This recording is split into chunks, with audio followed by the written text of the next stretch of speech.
சபாநாயகரின் குறுக்கீட்டுக்கு பதிலளித்த ஆதவ் அர்ஜுனா, நாளை ஆதாரங்களுடன் வருகிறேன் என்று கூறினார். இதன் மூலம் அமைச்சராகவே இருந்தாலும் ஆதாரத்தோடு பேச வேண்டும் என்ற சூழல் உருவாகியுள்ளது. இது மட்டுமல்லாமல் சென்னை மாநகர மேயர் பிரியா மற்றும் தாவேக சட்டமன்ற உறுப்பினர் பல்லவி இடையே அரசு நிகழ்ச்சி தொடர்பாக ஏற்பட்ட சர்ச்சையையும் சபாநாயகர் அவையில் குறிப்பிட்டார். ஒரு தொகுதியின் சட்டமன்ற உறுப்பினருக்கு அரசு நிகழ்ச்சிகளில் உரிய மரியாதை வழங்கப்பட வேண்டும் என்றும் இது தொடர்பாக தலைமைச் செயலாளர் நடவடிக்கை எடுக்க வேண்டும் என்றும் அவர் அறிவுறுத்தியிருந்தார். அதேபோல மத்திய அரசுக்கு எதிராக அமைச்சர் வன்னியரசு முன்வைத்த கருத்துகளின் போதும் சபாநாயகர் சில கட்டுப்பாடுகளை விதித்தார்.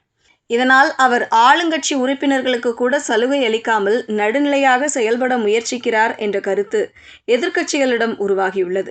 சட்டப்பேரவை வளாகத்திலும் அரசியல் வட்டாரங்களிலும் பேசப்படும் தகவலின்படி சபாநாயகர் ஜே.சி.டி. பிரபாகர் தனது செயல்பாடு குறித்து முதல்வர் விஜயுடன் ஏற்கனவே ஆலோசித்ததாக கூறப்படுகிறது. முன்னாள் சட்டப்பேரவை சபாநாயகராக இருந்த ராஜாராம் போல நடுநிலையான அணுகுமுறையை கடைபிடிக்க விரும்புவதாக அவர் தெரிவித்ததாகவும் அதற்கு முதல்வர் ஒப்புதல் அளித்ததாகவும் தகவல்கள் பரவி வருகின்றன.